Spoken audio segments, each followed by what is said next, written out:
Hello everyone, welcome to Indian Economy by Aman Soni.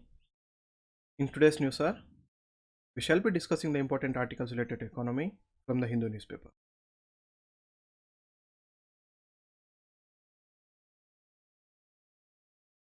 In the editorial page,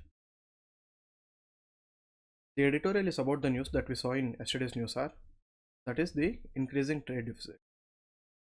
In yesterday's news, sir, we read that how the imports have come to a all-time high and the exports have also reached a all-time high. But then the increase in imports is more than the increase in exports. That is why we are having a trade deficit. So there is an increase in the imports, there is an increase in the export, but the increase in imports is more than the increase in exports. So we have trade deficit. And the article is talking about the same and the repercussions that it has on the overall economy. The imports continue to outpace the exports, and that is why we are seeing a trade deficit. And the trade deficit was previously around $18.5 billion. Now it has increased to almost $20.7 billion. And this impact is mainly because of the increase in crude oil prices. The cost of crude has increased by almost 40% in 2022. So because of the increase in cost and the increase in crude oil imports, the import bill is increasing, because of which the deficit is increasing. And now especially we have been reading news about how the electricity demand is increasing in summer, because of which our coal imports are going to be higher. So when the coal imports are going to be higher, that would mean again we are going to import more. So that would again lead to trade deficit. And to look at the data, because of the heat wave and the summer and the increase in power demand, in just 1 month the import of coal and demand for coal increased by almost 136% in 1 month. The demand for coal increased by 136%. That's a huge increase. And we have been seeing about how the railways are stopping the passenger goods trains in certain areas so that the coal is transported from the coal mines to the power generating stations through goods trains. And this is the first time after a long time the power ministry has set a timeline for states to import the coal over next few months. And now because of the increase in the coal imports, the trade deficit is just going to be higher and higher. And the other aspect that the trade deficit will have an impact on is the current account deficit. If the trade deficit increases, it would have a direct impact on the current account deficit of the government. So that would have the impact upon the borrowings of the government, and if the government borrows more, it will lead to crowding out of the private investors. Then the overall investment in the economy would fall, and it would affect the growth of the economy. And if the government borrows more and spends it too much on social security schemes, it would lead to more money supply in the economy. That would mean more liquidity in the economy. It would put more money in the hands of the people. So it would mean more demand, which will lead to more inflation. This is again bad. When we are in a situation when we are seeing high inflation, anything that would lead to more and more inflation is directly bad for the economy. And that is why the trade deficit is directly going to have an impact on the current account deficit.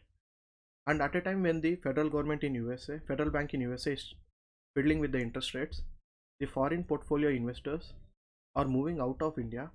So it is affecting the rupee value. Because the foreign portfolio investors are moving out of India, the demand for US dollars is increasing as compared to the Indian rupee. So the value of rupee is depreciating. So the current account deficit and the foreign direct investment, it has an impact on the value of the rupee. And the value of the rupee again has impact on the imports. Because if the value of the rupee depreciates, now earlier say for every $1, the exchange rate was 65 rupees.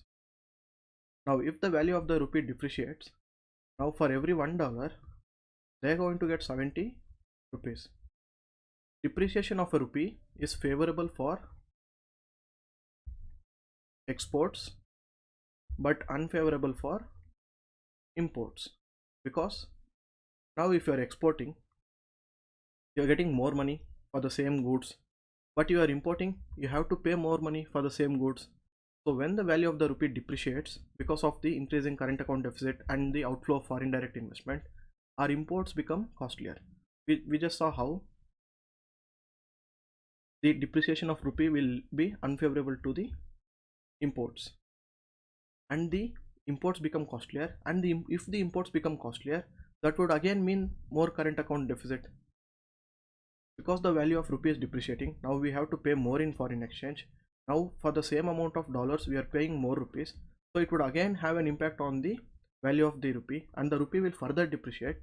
So this would lead to a vicious cycle where a downfall in the depreciation of value of rupee would lead to costlier imports, and because of the increase in imports of coal and crude, we are paying more money, and again it would lead to a further depreciation. So if you can see here, this would lead to a vicious cycle. So in order to avoid that, RBI is taking various steps. Yesterday we saw about how RBI has increased the repo rate in order to control the inflation, and RBI has been selling the foreign exchange. It has been releasing dollars into the market in order to bring the stability back in the economy in the exchange rates. So the article, after discussing the impacts and repercussions, finally it says that even the RBI's hands are tied against inflation, because the inflation currently that we are seeing is because of the global commodity prices, and RBI cannot do anything about the global commodity prices. And the other aspects, like the Indonesian government recently putting a ban on the palm oil export, so that means the vegetable oil imports for India would be more in demand, and the import bill is going to rise again. So what are the probable solutions that we can see? In order to avoid the coal crisis, one possible solution would be to advancedly estimate what is going to be our power demand, so that we can import the coal beforehand and keep it in stock. And the other aspect is the proper allocation of coal carrying rail wagons, optimally and efficiently allocating goods trains to the coal wagons, so that the supply between the coal blocks and the power companies will be seamless, and there is timely supply to the power generation companies. Only if we do all this, we can control the inflation and control the pressure on the rupee. Otherwise, both the inflation is going to increase and the value of the rupee also would depreciate, which would impact the imports, and it would finally lead to current account deficit.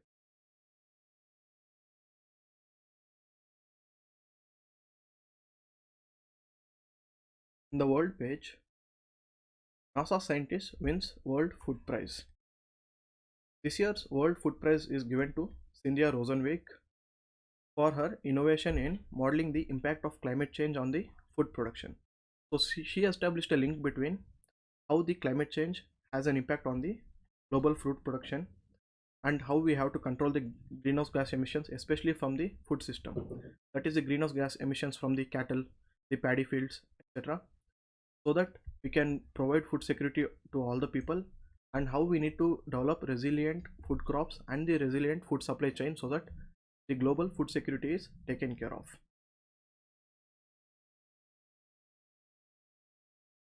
In the business page, this news is about the Purchasing Managers Index regard to the service sector.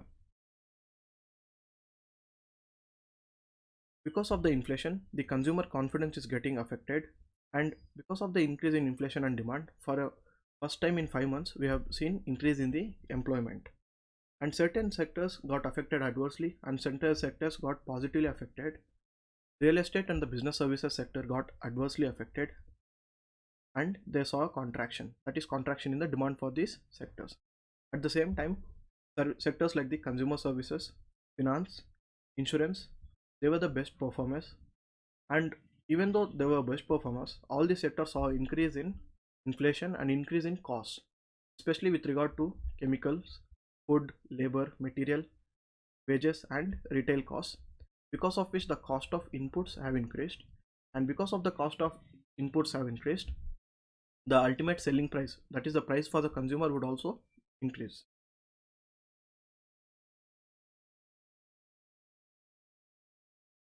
We saw how RBI has changed the repo rate yesterday, and that is mainly because of the war-induced inflation. And the other reason probably could be that the sudden decision by Indonesia to completely ban palm oil exports, and RBI had previously guessed the inflation rate to be something, and it has exceeded the RBI's expectation at is almost increased by 15 basis points. That is why the RBI called for a sudden meeting and they changed the repo rate.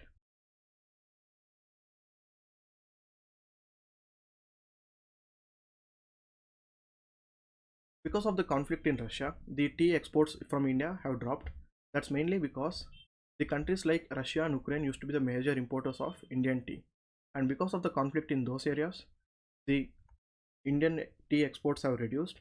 And the other supply chain reasons are the increase in shipping costs and the ocean freight and the shortage of shipping containers. Because of the supply chain factors also, the tea exports have reduced. These are the articles related to economy today. Thank you so much.